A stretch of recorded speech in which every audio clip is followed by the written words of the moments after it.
Meanwhile, on the comic box. We all know Batman, but who the heck is Bill? And did he like finger foods? Da-da-ba-ba-doo-down, dibbidi-dibbidi-dibbidi-doo. Da-da-bow-da-ba-doo, dibbidi-dop-dip-dip comics.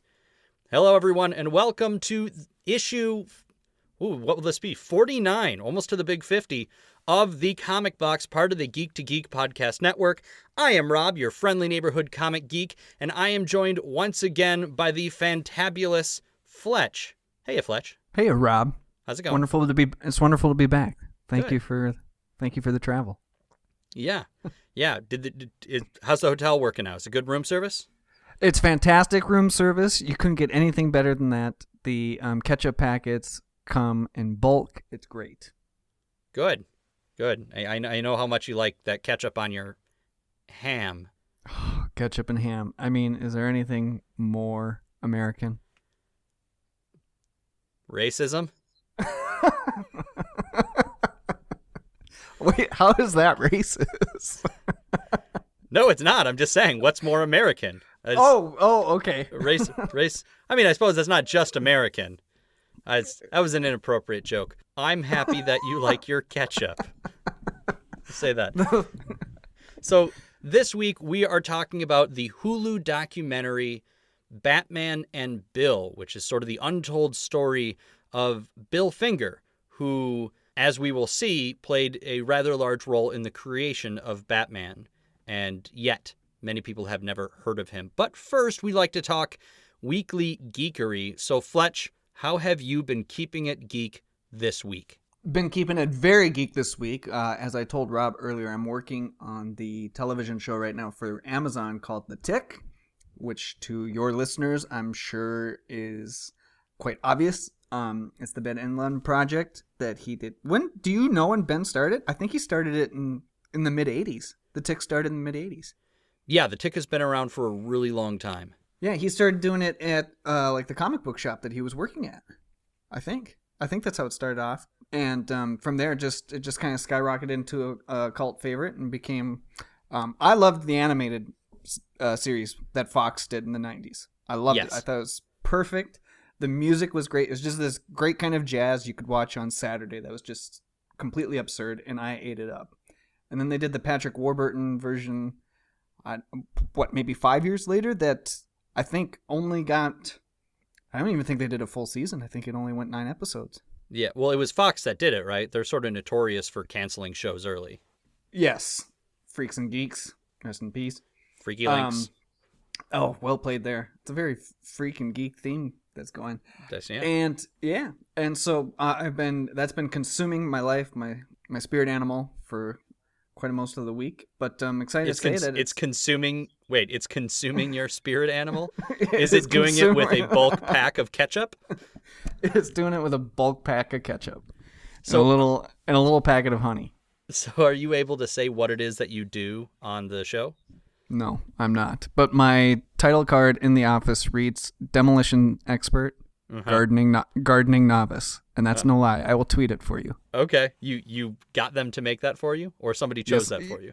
I made that and nobody's questioned it. They kind of accepted it. Okay. But it's kind of like when you started your own, was it your own company and then you put your position and it was like you waxed the floors or something like that? Exactly. Yeah. Okay. Well, I can dig on that. So you've been working on this show, and I guess that it's a geeky field to work in, a television, I guess. But is there anything else? Have you been watching anything or reading anything that would fall within general geekery? Within general geekery, let's see what. Well, I did read Hawkman that you lent me because I really fell in love with it. That was, what is that called? My Life as a Weapon. Oh, Hawkeye. Yeah. Yeah, Hawkeye. Didn't I say Hawkeye? You said Hawkman, and I was like, I don't. Did I say Hawkman? Yeah, Hawkeye. Well, his cousin. Hawkeye. Well, his cousin. Yeah. The one in New York. And I just loved it. You introduced me to it, and I'm just so in love with the color scheme. Well, great. Did you read? I think it's in the back of the first volume, where they talk about how each page gets one color, and then they build the entire page around, or the coloring is all. Each page has one main color. Yeah. Well, and I think they break it up too to where I think that one is told, and it's got it's a 3-parter, if I'm not mistaken, and it seems like each each chapter or each episode in the book has its own dominant color that makes an appearance, and I really liked that. I thought that was really well done. Yeah. I mean, there's a reason that series has always sort of been a fan favorite. Yeah, well, I look forward to you coming back to Minnesota at some point, and you can swap out for the next volumes. Or you can spend money or see if they have it at the library or something. Oh, and I will say that I did check out Guardians of the Galaxy Volume 2 up at the Magic Johnson Theater up on West 124th Street, and it was delightful.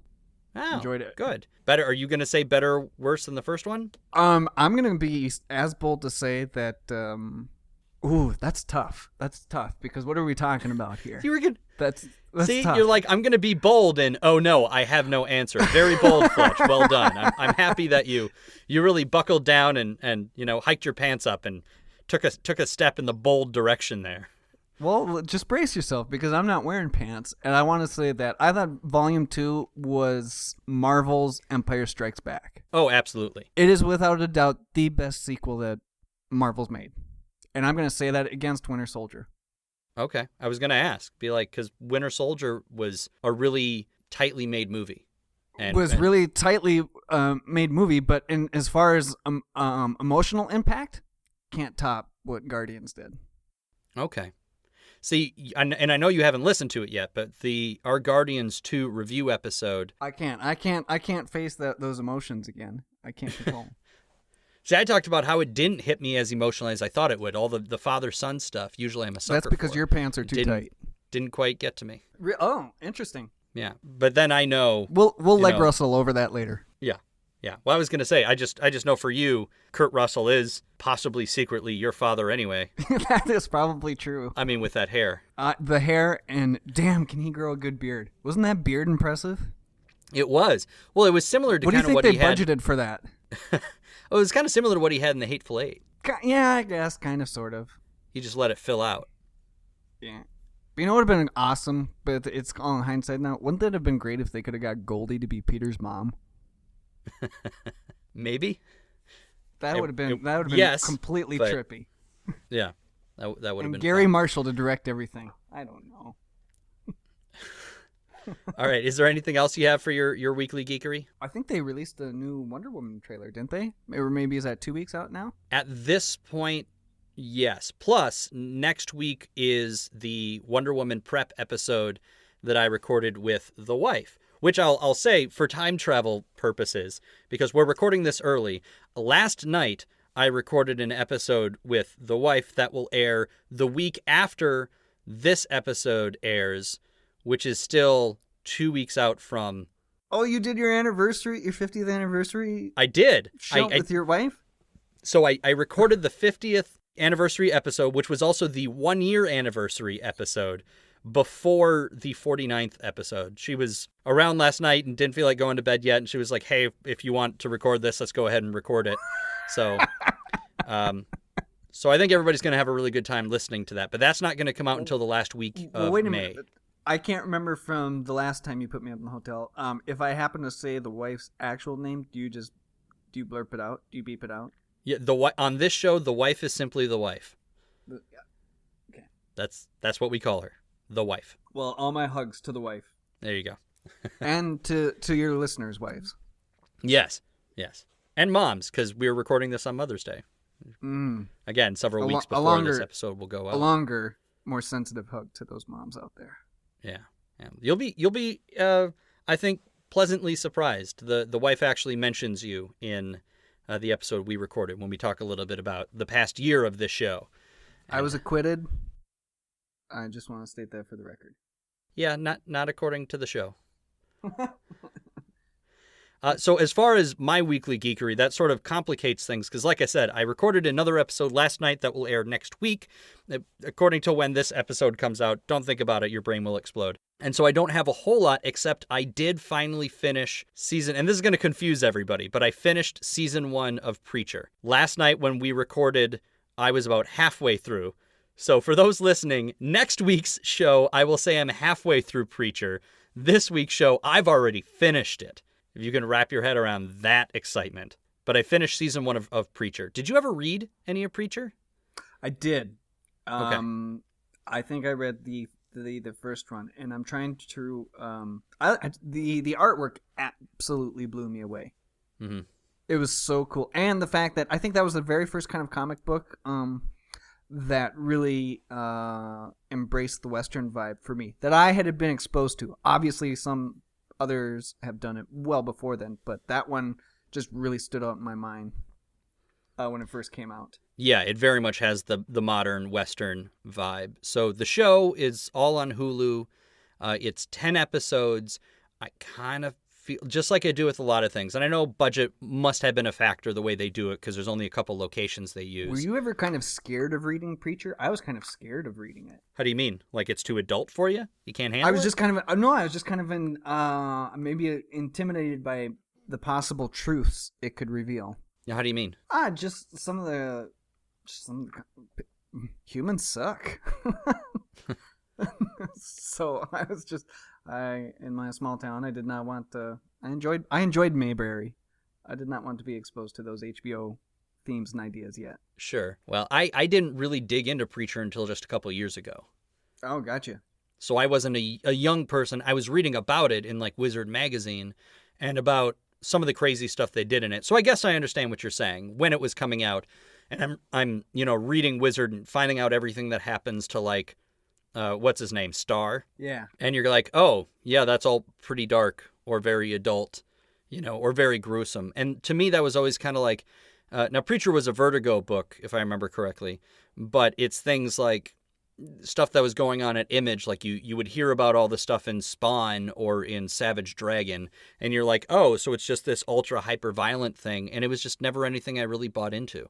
Like everybody in the 90s was so up on this extreme art thing where everything was greatly exaggerated and muscles, everything popped out of the clothes that they were wearing, and you elongated. Could see, yeah, and you could see all of their abs through their clothes, and everything was extreme.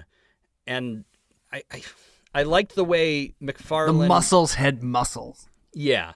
I liked the way McFarlane did Spider-Man in that way with the webs all over the place. I thought that was really cool. But beyond that, I don't know if that was really ever what I was into. I liked Green Lantern. I liked the ideas behind the comics more. So I liked the guy with the ring that could do anything he wanted, because how is that not the greatest thing for a kid? Sure. When you're looking at power. So I never really got into Preacher until recently.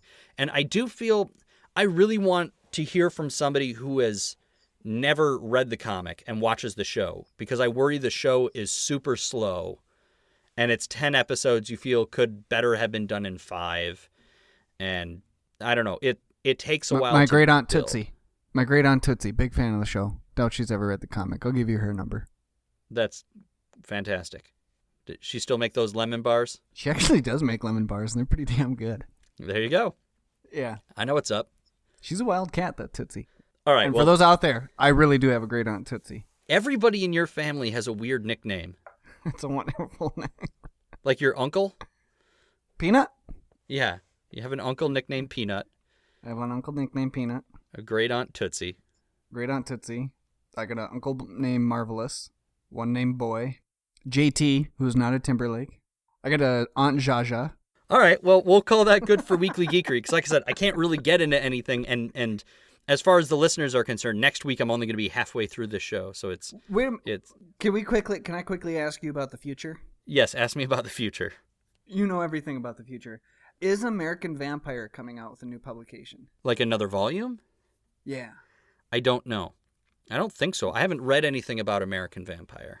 I thought I read that there was a new one coming out, so I was interested. Because have they done 2? I know I've read 1. I feel like I've read another one where it takes place in like the 50s. Yeah, well, I mean, as the story itself goes, there's a couple different volumes of it that I'm sure you can get out there in trade, and then there was also a like side series, like a mini series, I think. Oh, no kidding. That was off to the side. I don't know. I didn't really... I read like the first 2 volumes from the Hoopla app where you can read digital comics from your local library. And that was as far as I got with it. I didn't keep going. I moved on to something else. And honestly, the last few weeks have been so heavy in news and comic movies and stuff coming out that I haven't been digging into... When I say news, I mean like for the movies and TV shows. I haven't dug a whole lot into actual comic book news in quite a while. Gotcha. There's been too much other stuff going on. I don't know if you meant like you're too much into the news and how it correlates to what's being written in the comics. That'd be interesting. I think Terry Gross covers that. Well, then let somebody else do it. Why are you trying to put more stuff on me, Fletch? So anyways, pants.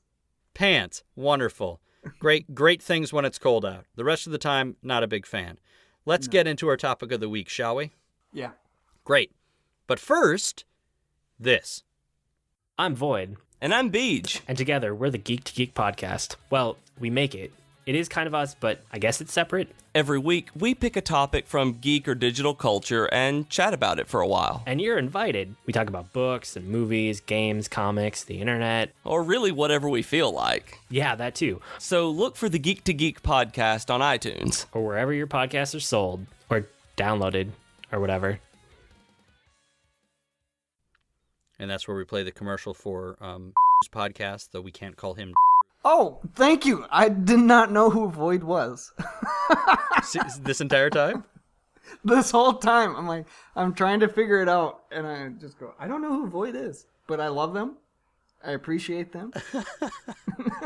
So fun fact then. Void. Wait, were you ever roommates? The two of you? Was that? No, we cuddled together in Europe. Yeah, that's right. Okay. We traveled together. I didn't know if you guys roomed together after I moved out of the TV house in college. Is this going on the thing? Yes. Okay. So we still don't use his real name. I don't know if his children are going to ever listen, so I just want to be careful with what I say. Yeah.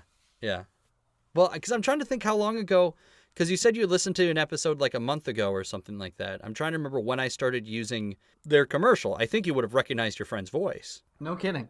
Okay. Anyway, So following that commercial, that was the commercial for the Geek to Geek podcast.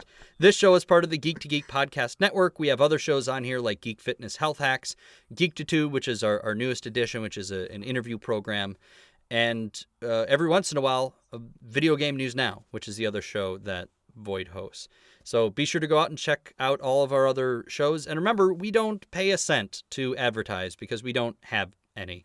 So if you could tell people to check out our shows, and don't forget to leave us those star ratings and reviews on iTunes. Those are also super important. That's the easiest way to get other people to find our show, is for us to have more of those star ratings and reviews, then we pop up in the ranks. So if you think this is the best comic book show out there, which obviously, star ratings and reviews. How many star ratings and reviews do you have to send before you'll send them a tote? Well, here's the thing.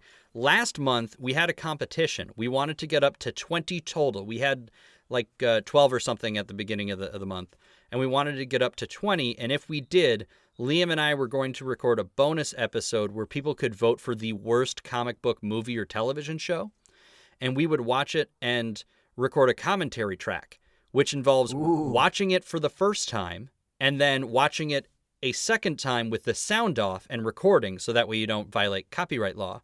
Or I suppose wear headphones or something. But the theory is you watch it once so you know what you're going to say, and then you watch it a second time with the sound off and just subtitles up, and then you record your commentary track for the movie. And then we kept upping the ante. We said we were going to, take the shackles of proper speaking. Wow. I'm a writer for a living. We were going to allow ourselves to swear. What's the word that I'm looking for? Cursing? No, just the... Profanity? Yeah, I don't know. Because it's not the shackles of profanity. It'd be that thing that keeps you from swearing. It doesn't matter. The point is, we were going to call it Comic Box After Dark. We were going to allow ourselves to say whatever we wanted, regardless of how appropriate it was. And then we upped the ante again and said that we'd drink while we were doing it. But we did not manage to get those reviews. And since I'm recording Surge? most of May ahead of time, I think June, after the Wonder Woman movie comes out, we do our Wonder Woman review. Maybe we'll come up with something else fun. So maybe it'll be a tote, Fletch. Maybe. Hey, I want to contribute to this pot. So if anybody does leave over 15-star reviews, rankings, or likes, I'll personally send them an autographed bottle of Barron's barbecue sauce. Okay, I'm down with that. I think we only need a couple more to get us over 15. No, I mean somebody's got to rank and send it in 15 times. Oh, I don't know if that's possible, but if somebody figures it out... This is America, You know I can't let you swear on the show, right? This is America, America. Yeah. They'll figure it out. All right. Shall we get into our topic of the week, finally? I'm ready. Okay. So, Hulu, Batman and Bill, sort of the untold story of Bill Finger. Do you want to give us a quick synopsis? You watched it more recently than I did. Sure. So give us the elevator pitch. The elevator pitch is a young author happened to come across, I believe, a gentleman at a comic book convention way back in the day. Or I can't remember whose story it was. Anyways, everybody thinks a Batman was created solely by the legendary Bob Kane. But what Batman and Bill discovers is there's actually a guy behind the cowl that supplied the belts and the boots. And this is kind of the journey to discover this person, his really remarkable story. And then the journey was for many people to bring his name to American audiences and recognize him as one of Batman's stepfathers. Right. So if you went and saw Batman v Superman, Dawn of Justice, for example, or if you crack open a comic book today. You will see Batman created by Bob Kane with Bill Finger. And for years and years and years, it only ever said Batman created by Bob Kane anytime that they used Batman. The same as Superman created by, does it just say Siegel and Schuster? Or does it actually say... Joel and no, isn't that Jerry? Jerry, yes. Yeah. I don't know what the original ones are, but I know today's prints, it's full names. It's full names, okay. Yeah. But that's a huge deal because... and it's become more common now where characters are being recognized when they're really popular, as credit is given to the people who created them. And we did an episode a while ago about Image Comics and this huge deal about the top artists in Marvel and DC, or Marvel specifically, wanting credit for the characters they created. And Marvel said, no, you're just work for hire. You don't get your name anywhere near those characters. We own them. You make them. That's the job. And then they said, screw this, and they went off and formed Image, where every creator owns the characters and stuff that they create and publish through Image. So I guess spoiler-free review first, just overall thoughts. What did you think of this documentary? It was wonderful. I actually teared up. Oh, yeah? I actually legitimately teared up at it. I thought it was a really exceptional documentary. And you're the kind of guy who only really gets a tear in his eye when a really nice steak is put in front of him. That, or a slow-motion Hasselhoff run. Yes. I would agree. I thought it was pretty well made. I thought what's the name of the actual guy who, I don't know if he's the subject of the documentary or if he helped, because I don't believe he's the director of the documentary. No, he's not. You're talking about the author, Mark Taylor Nobleman. Let's just call him Nobes. Yeah, okay, Nobleman. Nobes. Nobes. So it felt like he was a little self-righteous, but throughout the film, you kind of learn that that's sort of well-deserved. And everybody around him is like, yes, he is really that guy who feels like this is a quest that he's on that he must complete. Where when he's talking about this quest he must complete, it's kind of like, all right, I mean, and me knowing how the movie was going to end, because I had heard him on Kevin Smith's podcast talking about the things he was attempting to get done. So I knew where the story was going. I knew most of this material, just not the finer details.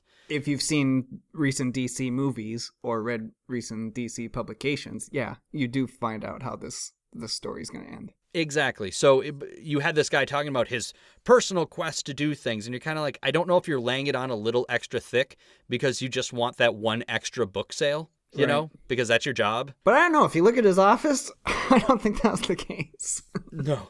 Well, and like I said, I feel like as the movie goes along, you find that being a little more well-deserved. But clearly, during part of it, like, this wasn't necessarily somebody shooting for him. It looked like in a lot of things he was doing, he was shooting the footage himself because he thought it was going to become something someday. Yeah, I would agree with that. I wouldn't have even processed that.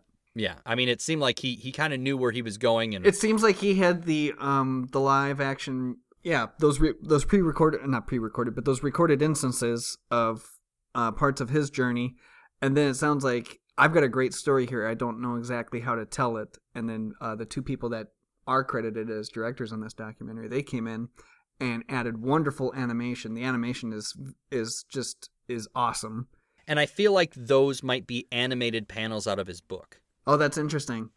because it showed him while he was signing the books and stuff. And I want to say maybe they showed what the inside page might have looked like in that book. And Yeah, I think maybe that's how he did it, the old 4-color Yeah, I think you're onto something there. printing style. And I think once some of the later characters who become involved with the story, I think that's where he really knew that the ball was rolling and this is going somewhere. Right. And needed a little bit more help to tell the story, which incidentally kind of correlates to the whole point of the story of the documentary and its subject matter is that sometimes you need a little help to come up with something really great. Yeah.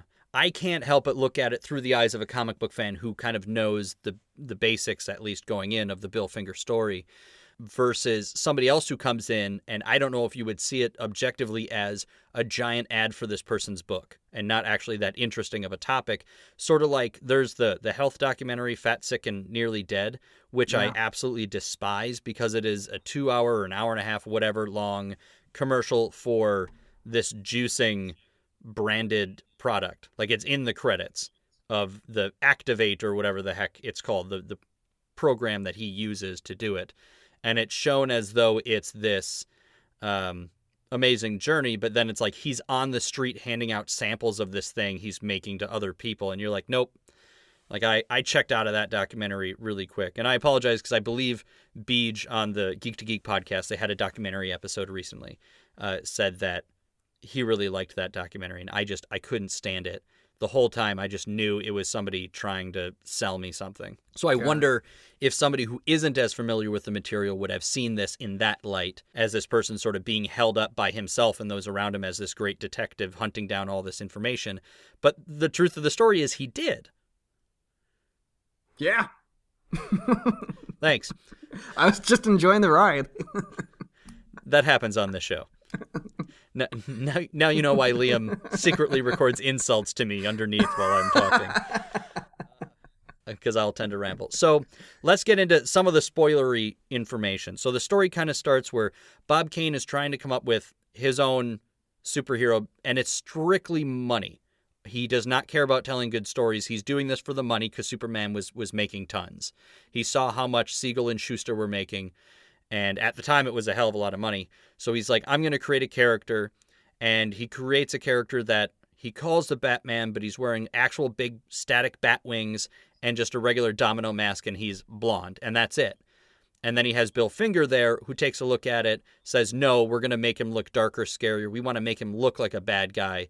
That makes him more interesting. And he adds in the rest of the elements. And from that point on, basically, Bob Kane keeps going to Bill Finger for help in writing stories because Bill Finger was a wonderful ghost writer and helped him design characters as well. But Bob Kane's deal was that he will always have credit. And the big mystery, which I thought was interesting that they couldn't figure out, was what his deal was with Bill Finger. If it was, I'm paying you to do this work and you're not going to get any credit, so don't complain later.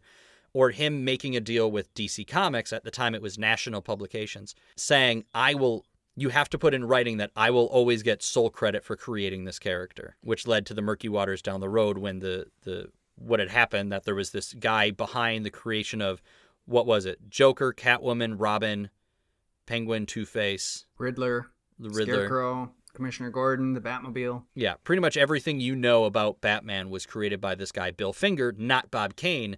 But yet Bob Kane was the one who enjoyed decades of minor celebrity. And then after the 1989 Batman movie came out, a bit more of that celebrity, making a ton of money off of his drawings of Batman and stuff like that he'd sell to private collectors. And this guy, Bill Finger, to cut the story short, died broke, penniless, and unknown, pretty much. And so the movie is about this writer's sort of detective work as he goes through trying to figure out this guy's life story, and eventually figures out there's an heir and that he had a son, but then learns that the son was gay, and so figures out it's the end of it, and then realizes that no, that son actually did have a child as well, and managed to hunt down a grandchild and go from there. Because to have legal footing, there needed to be an actual legal heir to whatever those damages or whatever might be. Even though they weren't seeking money necessarily, they were looking for credit. And I don't even like to use the word credit. I just think recognition. Yeah. Because the whole story, what's told and what I gathered from that is, yeah, it never was about the riches. or anything of that nature. It's just purely by the recognition to say, yeah, I made something cool. Though, I mean, I feel like with the family, though, they do kind of gloss over that a little bit. Oh, a bit. Where they talk about it being about the recognition and how that would be nice, but you kind of get the feeling like if somebody came to you and said, oh, by the way, nobody knows this, but your grandpa created the Oreo cookie, and you potentially could have millions and millions of dollars coming to you, but Right. you have to win in court first. I don't see a whole lot of people that aren't like, oh, well then, yeah, let's look into that. Mm-hmm. Because Batman exploded in popularity. And you found out there was was it the niece or there was somebody that had been trying for years and it never went anywhere. And then there was I think it was the second wife. yeah. And then there was the granddaughter, and the granddaughter, ends up getting really well taken care of by Warner Brothers and flown out for premieres and stuff. And then after a while, they send her a letter saying, okay, now sign this thing, giving us full rights. Yeah. Haven't we been so nice? Mm-hmm. And they decide, I guess, not to. But that's the thing. They didn't actually say in the movie. I found that so weird. She's like, they sent me this thing saying they wanted me to sign it, but she never says, and I didn't. And she also doesn't say, and I did. But we still worked it out later on where he would at least get the recognition, even though I do sign away the rights, so I don't have the rights anymore. Because they never really finished that. Did you notice that? Oh, I noticed that. Yeah. In the end, the story was about Bill Finger and him getting recognition, but I found it very interesting that they were dealing so much with the granddaughter and whether or not she'd be getting some sort of money and that sort of thing. And just as sort of the flip side of the coin of Bill Finger dying with no money, that some money was at least paid out as part of that recognition. So I found that part pretty interesting. Mm-hmm. Were there parts that really hit you as more significant than others? Like what caused you to tear up? Just the whole injustice idea of this guy putting so much in? Yeah, there's the funny thing is 89 Batman was a huge thing for me. It changed probably my life because I can remember that distinctly, and I was 3 or 4 at the time, and I completely remember all that stuff. I remember seeing it in the theater. I remember being scared to death of Jack Nicholson. And then as I got a little bit older, my great-grandmother collected all these newspaper magazines. And, well, not collected, hoarding is the right word. She had everything. So I'd read through them, and I came across a bunch of stuff from when 89 Batman came out. And it was all these interviews with Bob Kane. And in every single one, he always said the exact same thing, and it was probably verbatim, just the exact same wording. And I always just found that very strange because, after countless thousands of interviews, yeah, your words probably, you're probably starting to ring the bell the same way over and over again. But for some reason, I just never really fully got the passion of creating this character. It always seemed like it was just business, and that just never made sense to me. Yeah. Yeah, and then to hear this story of Bill Finger, and then to finally get that recognition. And it was a big moment because I can distinctly remember seeing the first credit in Batman Superman. Mm-hmm. And I thought, oh, that's interesting. And I don't even remember the announcements for that. I remember seeing some of the tweets, and I probably retweeted them myself, but I didn't really look in too much of the story. And there is so much story to behold there. Yeah, I had a little geek moment when I saw that on screen because it's one of those thank you. It was right on because when you learn the story and the fact that to Bob Kane it was all business. And another one of the things that we didn't mention that Bill Finger created was the origin story of Batman. The idea of this kid whose parents are killed and then devotes his entire life to keep making sure that never happens to anybody else ever again. Yeah. That was Bill Finger. I think that's the part that probably got me a little bit is that it was so fitting that it was like, how many countless times have we seen Batman's origin story on screen? They do it again for this Batman Superman. Like, what is the point here? Now it takes on a whole new meaning because it's almost like let's clean the slate, start kind of anew. Yeah. Because in that opening credit sequence of Dawn of Justice, they retell Batman's origin story, and Bill Finger's name gets to be there. And I thought that's such a nice moment. Even though Zack Snyder brought it to you. Bill Finger is, every time they talk about Martha, they're talking about Bill Finger. Martha, why did you say that name? Because he created me. Anyway, how about things you didn't like? Was there anything in this that you were watching where you didn't like? Because now you and I went to film class together. You work in the production world now. Is there anything even on that side that you didn't like about this? What negative things? Be mean to this movie. But no, what's the other side there for you? Is there stuff you didn't like? The drone work, the aerial footage. Why is that? I don't know. I'm just sick of drones. I find them annoying as hell. Just because it's overused now because people can finally do crane shots without hiring cranes? Yeah, you know what this documentary didn't have enough of? Dutch angles. I will give you that. I will absolutely give you that. I'm a little surprised that every time that Bob Kane was on screen, it wasn't canted just a little bit. You know, no, I really genuinely loved this movie. I thought it was so great. And I know one part that kind of stood out to me was Nobleman's daughter. Yeah. They show a clip of her midway through or something like that, and just kind of it reiterates the intensity and craziness he has about the subject that's even driving his little daughter insane. Yeah, when she's like 2 years old and he's asking her, what does Daddy do for a living? And her only answer is Bill Finger. Which could traumatize a lot of children if you sit and think. Yeah. And then there's a very sweet moment towards the end where his daughter's a little bit of age. And it really felt like such a genuine moment, and that was nice. Where she looks at the internet to see the story that he finally got credit. And she's like, how did you actually manage to do that? Yeah. Yeah. So did this movie make you want to buy his book then? To read the book version of the story? No. Complete with his Bill Finger's full life story and all of that? No, actually it does. I would like to explore it more. And I know I've got it on. I knew of the book title. I just name association didn't click with me. So it's on my to read list. Okay. But I didn't match the two together.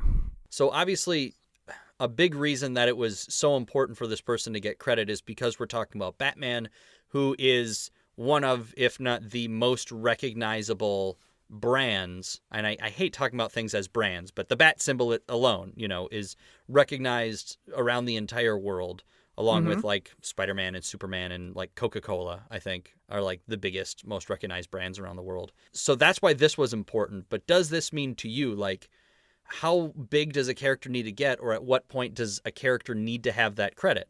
Because you take a book like Guardians of the Galaxy, does every single individual character need to be recognized by the person who created that particular character? That's a fascinating debate. I mean, I think Marvel's credit sequences are already long enough. But if the whole point of this movie was how important it was for Bill Finger to have credit, and I guess it's the idea more that they gave credit to one guy but not the other, so it's that you're already giving recognition, but it's the wrong recognition. But it's that question, like we have Superman, we have, based on characters created by a lot with Stan Lee stuff. What's going to happen with Wonder Woman? Everybody thinks that was it William Marston? Yeah. Yeah. Was it just him? We all assume that, but if Wonder Woman becomes this $billion franchise, somebody else going to say, no, I was in on the truth serum too. But I guess. I mean, we talked a little bit next week. to hurt your brains about that, and the idea being that he came up as one of the people who created the polygraph. He came up with this idea of somebody who uses love and truth instead of violence to solve problems, and then his wife said, that's wonderful, dear, but make it a woman. And that's supposedly where Wonder Woman came from. So if anything, it would be his wife having secondary credit, right? According to that story anyway. But does it only apply to characters once they become popular enough? Like, what was the ultimate meaning of this movie for you? Just, hooray, Bill Finger got justice? Or is it, we need to pay more attention to comic book creators, even when they're work for hire? Because that's the other whole point of it. If the deal he made with Bob Kane is you do the work, I get the credit, and that's what you get paid for, then to me, it's the exact same issue as, like, Thomas Edison. Thomas Edison didn't invent personally all of the things. He had a bunch of inventors working for him, and it was just his name on the patents and on the building. And then anybody who was doing something parallel to what he was doing, he put them out of business or sent goons to destroy their equipment because Edison was a terrible person. But it's that kind of idea. We credit Thomas Edison with inventing these things, but it could have been the people working for him. Exactly. But if that's the agreement, then should Bill Finger have gotten credit at all? Even if he created most of it, so what if he agreed to work for Bob Kane and agreed that Bob Kane would be the one to get all the credit? Because it seemed like Bill Finger himself never really fought for a lot of credit, did he? Like, I don't remember that being in the movie at all. No, I don't remember him really going after that either. Yeah. I think what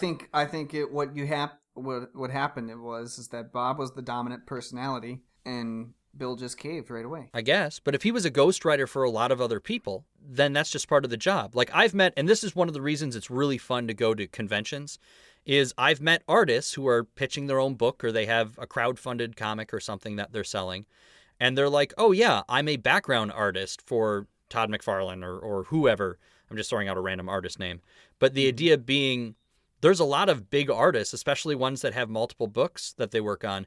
They hire out people to do, their base layouts or backgrounds or go in and help with inking or whatever else it might be. The same as politicians that write books usually don't write the books. They talk to an author for hours and hours and hours, and then that author takes all that tape and turns it into a book. And that's the same way with comic books. People just assume because it's not considered that giant of a medium that it's the writer is always the writer and the artist is always the artist, and then you have an inker and a colorist and a letterer, and that's it. But sometimes those people will subcontract out. Do those people also deserve credit? Is that a question for me, or do you want the audience to ponder for a bit? No, that's a question for you.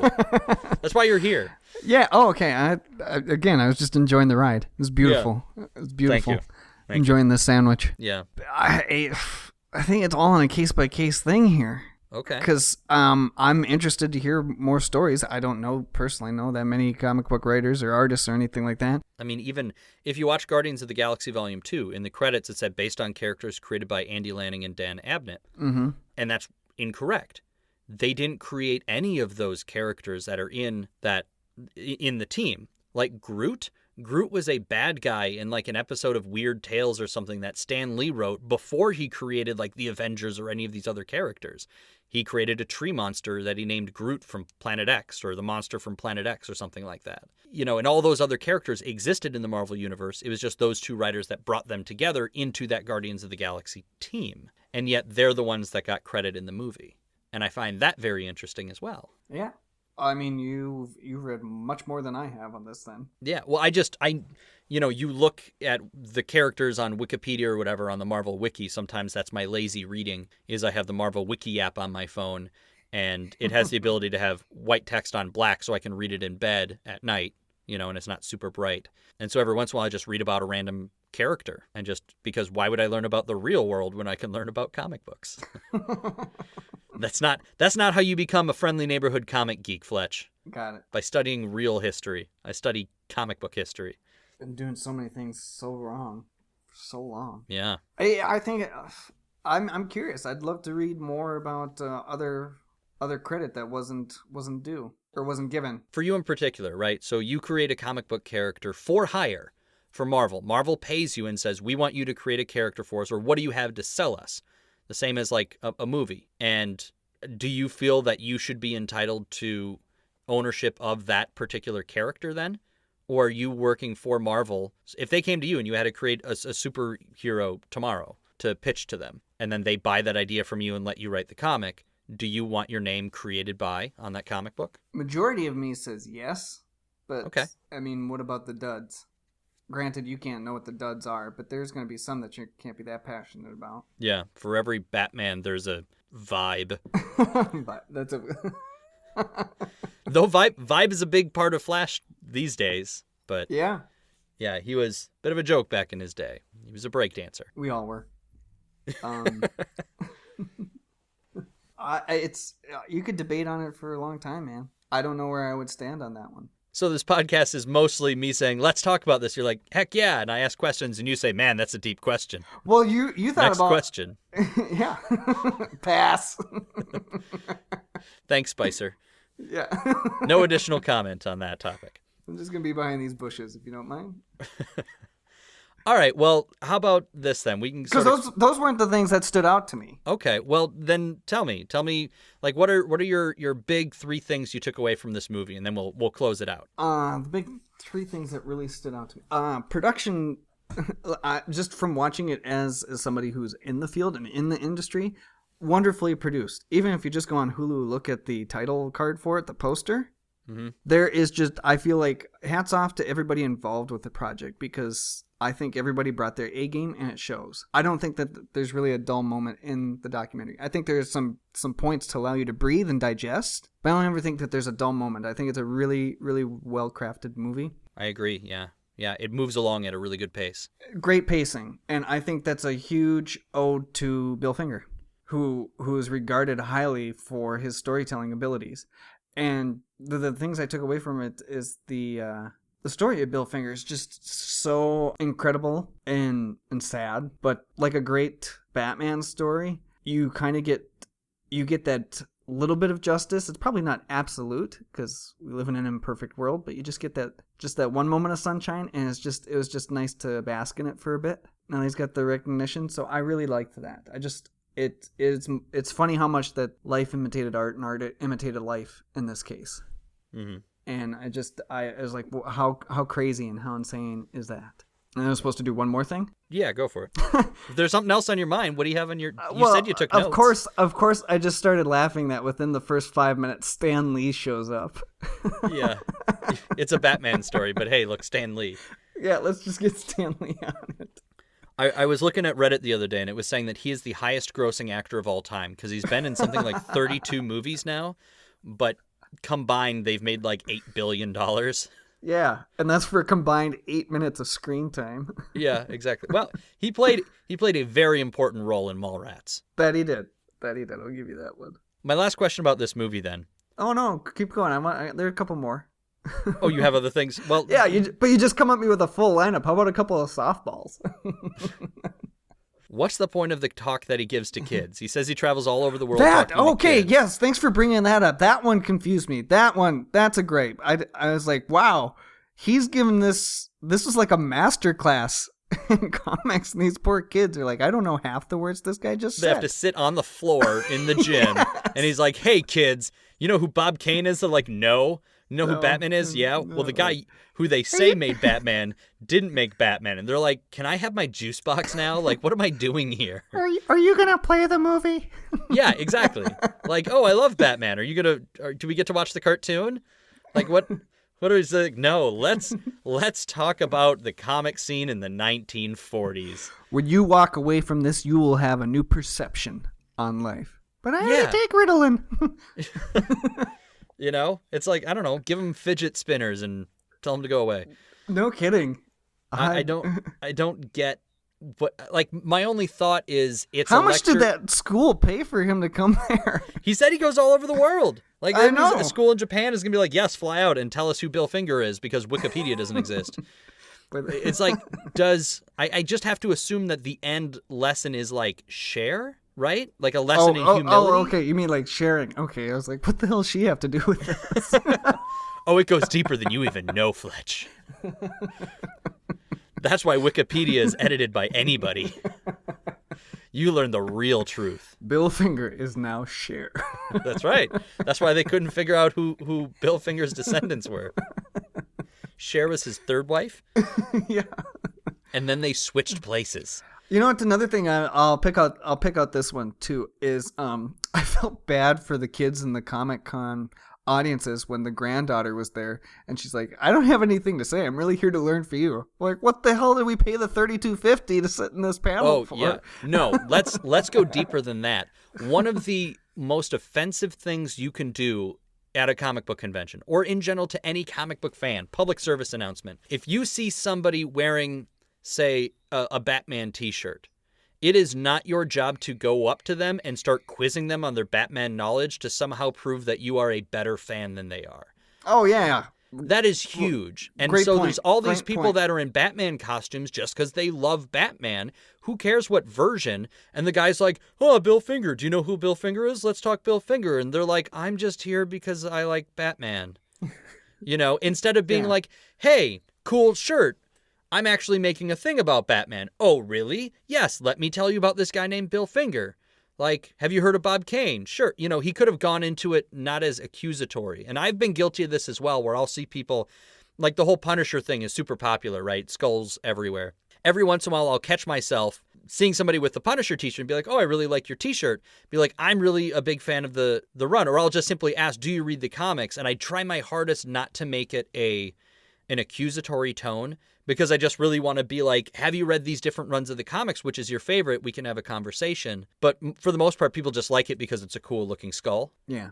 You know, or it's the same as Batman or Superman. People wear Superman because to them it means either power or strength or achievement of some And sort. how many camera guys do you got with you when you're doing this too? How do you mean? Well, just the fact that you come up to the person, bombard them with questions, and then, oh yes, at the same time too, here are 5 cameras that are trying to get your response. Oh, yeah. I imagine he's got a one camera thing going on. I don't think he has a crew with him. I agree, but just the fact that most people, the general population, they're enjoying wearing the costume, but I don't want to give my personal views. I'll get my views as Batman. Yeah. Or they just don't want to have a bunch of camera shoves. Like, my experience when I worked in news for 5 years, most people they'll talk to you like a normal person until a camera shows up. Yep. And then their minds go blank. Yep. And so you have to be, when you do an interview on camera with somebody, you have to be a very good conversationalist because you need to make them comfortable enough to ignore that the camera is there and talk to you instead. And walking up to somebody and saying, oh yeah, Batman, cool. So you know who Bill Finger is? They're like, I don't know where this conversation is going, sir, but I'm not interested. But at the same time, this is probably right in the beginnings of his journey too, and you're not going to be Maury on your first outing and nail that interview. That's true, but if his job is writing books and interviewing people for books, it was just, that was the thing that sort of caught me off guard a bit. And I just wanted to make sure I brought that up. If people watching this, that's not cool to do. Have conversations with people. If you're at a convention, Joe recently had a guest on talking about a Joss Whedon convention and just talking about conventions in general. And the idea that especially when it's a very particular convention, that everybody there loves the same thing you love, or at least loves one of the things related to the things you love, so you can always have a conversation.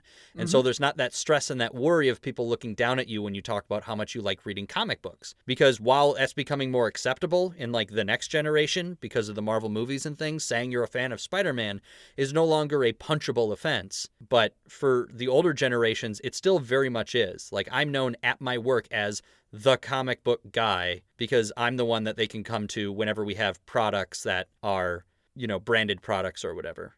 Mm-hmm. It's important to be respectful is all. Hear, hear. Since that's the whole point of the movie.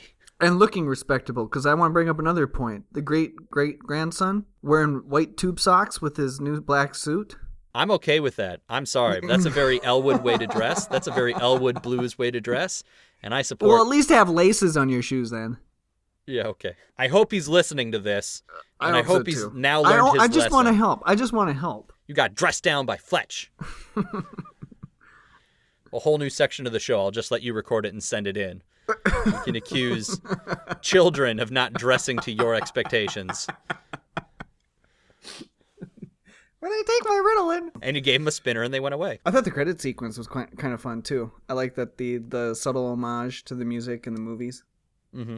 I was digging on that. Yeah. No, just wonderful execution on all the production teams. And I don't think they get enough shout out, especially in documentaries. That's true. So much more work. Well, I can't say more work. I guess everything is relative. But when you make a documentary, the idea is what you see is a fraction of what was shot.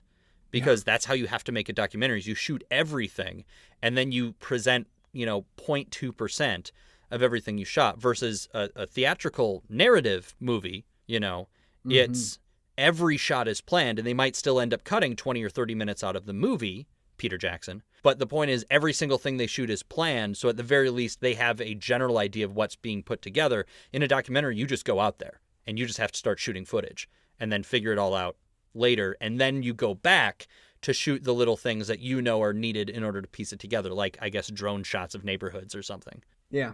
Well, here's a question for you now. I didn't research this before you flew me out. Is Kathy Kane, or I think it's Kathy Kane, is the current widow of Bob Kane still alive? Do you happen to know? No, I don't know that. Okay. I'm just curious with this. I knew that the documentary was coming out, but I didn't hear any kind of response from the Kane family. That's true. Well, I mean, they mentioned that in his autobiography or his last writings that Bob Kane admitted that Bill Finger helped and that he regrets not sharing credit. They had at least that just kind of leg to stand on. But do you find that to be genuine, or is that more of an author thing? We're writing that. How many books has Bob Kane written about this? Should I give them a little bit more for this one? I don't think it was that. I'd like to think that it was a genuine thing as him being later in life and finally being like, you know what, I'm rich, I had an awesome life. Yeah, he helped. You know, whether it was a genuine sentiment or not, but I think it was just one of those, like, there's no harm in actually referencing Bill Finger this time around. Right. It's very complicated, so how fitting for Batman. But no, that's very true. They sort of used that as a surrogate response from the Kane estate and didn't actually say anything about whether Bob Kane's descendants were okay with it or disagreed with it. But it seems to be the way it was presented was this is the truth of the matter, so maybe it doesn't matter what they think. Mm-hmm. It would have been an interesting counterpoint if they had disagreed, or an interesting support if they had agreed, but that I don't know. And it's funny, and like I mentioned, one of the things that I appreciate about the documentary was just the little bit of, as I call it, the sunshine that the family was given, but at the same time that both Bob Kane, Bill Finger are not with us anymore. Mm-hmm. So that completely, like in true noir fashion, we'll never know the reactions of them. Yeah, or the actual full truth, because like they said, we don't know what went on in that apartment when Batman was actually created, because later on Bob Kane comes back and says, look at these drawings I made when I was 8 years old of the Batman, and everybody's like, we don't actually believe that this is real, but I guess okay. Yeah. Another point that stood out for me as well, too, that I don't think it would have had room. I think the story that they told with this documentary was very tight. It had the right amount of characters into it, but there was one moment where the granddaughter met Adam West. Yeah. And I think they did the meet and greet where they kind of gave Adam West the kind of cue to who this person was. Would have loved to have heard a follow-up conversation on what his thoughts were about that. But again, that's such an awkward conversation, just like her being there saying, I don't really know anything. I'm here to learn from you guys. Exactly. This idea of like, oh, so you're the granddaughter of the guy who created the character. Unless it was like, tell us about Bob Kane. Because Adam West probably did conventions and stuff with Bob Kane and that sort of thing. And how many times would Adam West be greeted with these kind of scenarios, too? Yeah, but just the idea of this is the granddaughter of so-and-so, and you're like, I don't know. Great, how's your golf game? Yeah, you're like, hi, it's nice to meet you. That's why I never got the whole meeting celebrities thing. Like, while I get some of the starstruck idea of seeing somebody you've seen on television so many times and you see them in person, but the idea of people who wait in line for hours and spend hundreds of dollars to get a picture taken or whatever, or an autograph from somebody, I don't know. It's like, I get it if they're one of your heroes, but if it's just a character you really like on a TV show or something, I don't know. Because you don't know them as a person. No. You know the character that they play, but that's miles apart. Usually, when they're good actors. Looking at you, George Clooney. You and all your George Clooney-ness. All that ham and ketchup. That's right. I'm sure he's fine. So do you have any last thoughts before we move into the close of the show on this? Something to sort of wrap up the Batman and Bill? I think it's a wonderful gift for Mother's Day. Okay. If you have any interest in comics, check it out. Yes. You have to check it out. It's completely fascinating. It gives you a little bit of a side of the early days of the comic book industry. Mm-hmm. It creates for a really interesting perspective. Another thing I think we highlight, you'll probably edit this, or the role of DC in the movie was interesting. You mean Warner Brothers or DC? Both. Okay. All of the conglomerates, if you, what have you. Sure. Because they just kind of became like guardians of Oa in a way. Did I say that right? Yeah. Yeah. Yeah. But I just found it interesting that you didn't really get any of the big shots to chime in. That's true. And that's the other part of the documentary is if you can't get some of the people you feel are absolutely necessary, do you still put it together and put it out there anyway? Right. Like I saw the thanks to Denny O'Neil. I'm like, yeah, I would have very much liked to have known what he had to say. Oh, sure. But will it relate into the story that's being told? Right. I mean, I think this is a story really about two guys. Yes. And that relationship. And I think that simplicity is part of the thing that made it as engaging and kept it moving along. Yes. I mean, because I would have loved a longer discussion of people ghostwriting or ghost artists on comic books, especially over the years, and especially in the early years when all these characters were being created that would live on for decades, where now people have a really hard time accepting new characters. Yeah. I would have been interested to hear more about that, but that's not for this documentary. And I feel this is a really good companion piece to, like, the History Channel had their Superheroes Unmasked or whatever, which was a history of comic books that I thought was done really well. Was that History Channel or was that PBS? Oh, you're right. I think there's two different ones. Okay. But I know what you're talking about, and they did a great job with that as well. Because I thought, was it the History Channel that did one that was hosted by, like, the woman who played Mina Harker in League of Extraordinary Gentlemen or something. And then there was the PBS one as well. Yeah. Okay. But anyway, because I loved those. I thought both of those were done really well. But I thought this was a really nice, more intimate look at this particular relationship. So no, absolutely. And I said it on Twitter right after I said it, or right after I watched it, rather, that if you're a fan of Batman at all, just see it, because the whole thing is about a love of Batman in a lot of ways. And then understanding the history. It reflects a Batman story too. It is a mystery. Yeah, exactly. And there is a ending. I wouldn't say there's the ending, because there's much left to it. No story is ever really done. The guy Nobleman kind of points that out. No story ends with a period. It ends with a ... Mm-hmm. Because there's so much more to discuss, and a good story is like that. A good story will leave you wanting more, and this project hits that in spades. Has that in spades. But you don't think that this would lead to a sequel? I couldn't see a second one of these. I don't know what that would be. But what about Superman? Oh, absolutely. But he had already written that book. This was the book he wrote after that one. So he didn't shoot a documentary or footage on that one because it wasn't a mystery. All that information was out there and all the court cases and stuff. But no, I mean, I guess, yes. And I'm sure there's probably a documentary out there already about that, if not just a news special or something along those lines. But It's just on this story in particular, you're talking about it not quite having the ending, but I don't know what a sequel documentary would look like. No, and unless down the road they pull the rights again or whatever. No. I'm thinking that you can just sit and come up with scenarios forever and ever in your mind. Okay. I don't know exactly where I was throwing that football, but I mean, it's out there.